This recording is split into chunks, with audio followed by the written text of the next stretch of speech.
Laki-laki itu kalau dalam tekanan masalah, mereka menyendiri, berkontemplasi, dan merumuskan solusi.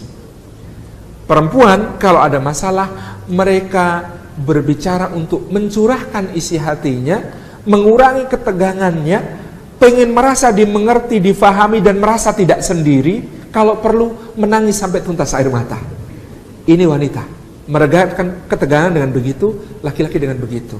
Maka kalau tidak saling difahami, akan terjadi persoalan besar. Ada suami pulang, tasnya dilempar, tubuhnya diempaskan ke sofa, sepatu dilepas nggak pakai tangan tapi langsung kaki. Kemudian posisinya begini. Istri yang baik hati tahu suaminya sedang ada masalah. Maka dia pikir, kalau aku punya masalah, aku curhat biar agak tenang. Suamiku juga butuh curhat. Lalu dia datangi suaminya, dia tanya, "Mas, ada masalah apa?" Dan jawaban semua suami di dunia sama. "Enggak kok dek, enggak ada apa-apa." Istrinya mengejar, dia pikir penting buat suaminya supaya tenang, curhat. Dia bilang, "Mas, aku kan kalau ada masalah juga cerita sama kamu. Masa kamu enggak mau cerita sama aku, Mas?" Kata suami dengan maksud yang sangat baik, tidak ingin membebani istrinya, dia katakan, "Udahlah dek, ini masalah kantor kok, kamu gak usah ikut pusing, biar aku aja yang mikirin."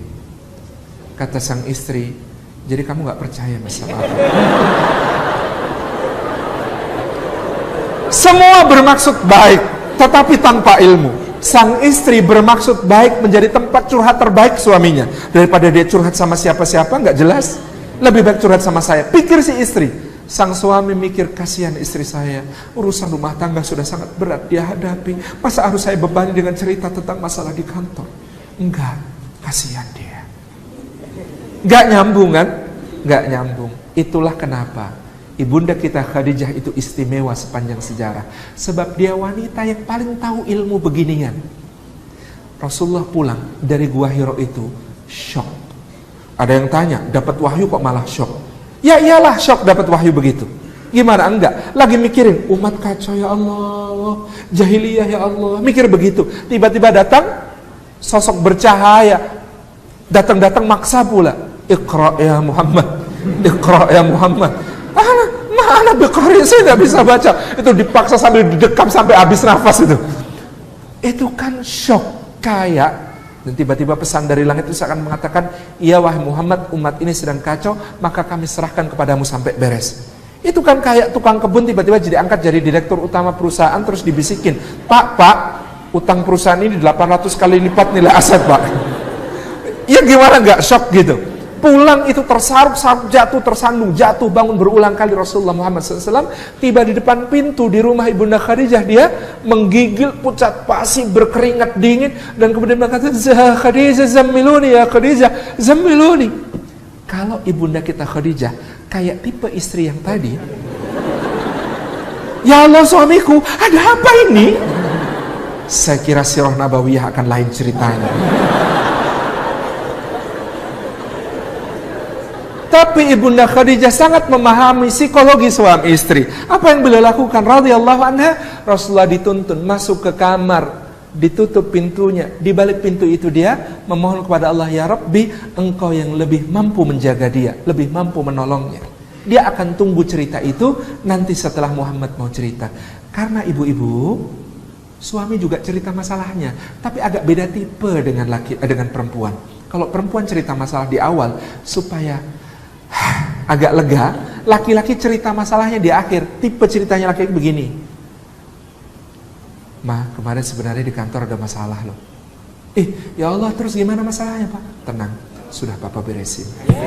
Nah, tipe ceritanya laki-laki itu begitu, untuk menegaskan gue kawam, gue pemimpin. Jadi ini bedanya.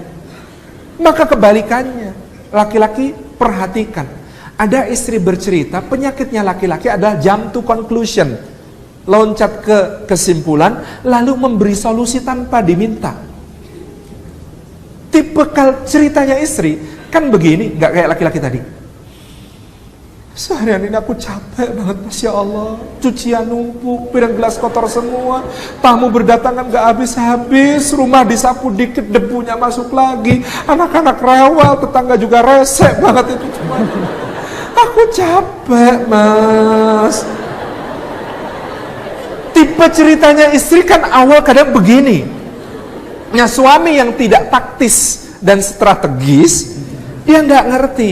Maka dia tetap sambil pegang koran atau pegang iPad atau pegang gadgetnya. Dia kemudian bilang dengan begitu santai, dengan sok bijak mengatakan, oke dek, bulan depan kita cari pembantu. Solutif nggak, Mas? Kalau istri mengeluhkan betapa ruwetnya ngurusin urusan rumah, kita tawarkan pembantu, solutif nggak? Solutif di dunia laki-laki. Tetapi bagi seorang istri, kalimat ditawarin pembantu tadi terdengar di telinganya, maka dia merasa tersengat dan kemudian mengatakan, jadi selama ini semua pengorbananku, perjuanganku di rumah, kau hargai tidak lebih dari kerjaan seorang pembantu. Tega kamu, Mas. Tega kamu, Mas.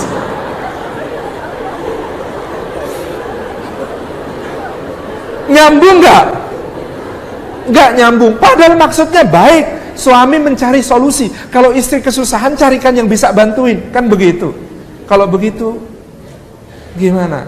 Nah, istri lebih marah lagi kalau solusi yang Anda berikan, oke dek, kayaknya adik kelas kita itu mau bergabung dalam rumah tangga kita.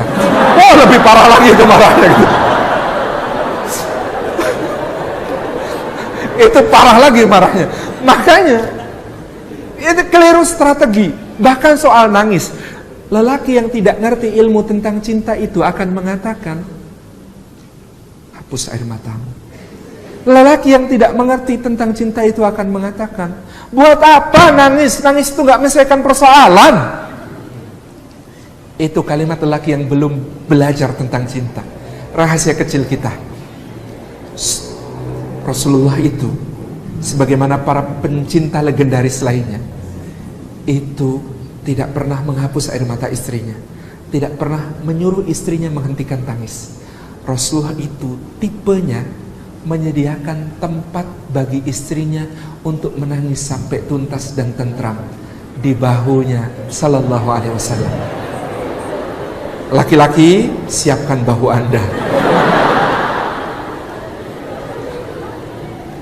Jadi soal tadi apa yang dilakukan? Seorang suami itu hanya butuh memahami, mengerti. Istri cerita kayak tadi, bukan minta dicarikan pembantu. Anda salah kode, salah memahami kode.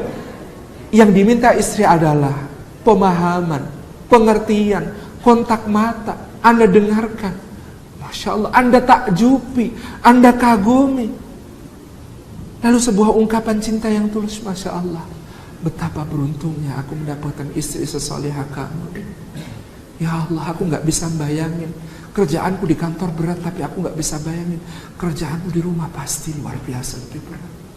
Ya Allah, istri yang seperti ini, ya Allah, yang pasti surganya amat tinggi, ya Allah.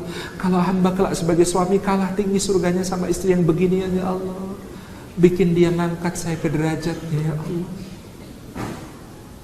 Kata Ibnu Qayyim Al-Jauziyah, seorang istri yang merasa dimengerti, difahami, diberi apresiasi, dia sanggup mengerjakan pekerjaan 50 lelaki.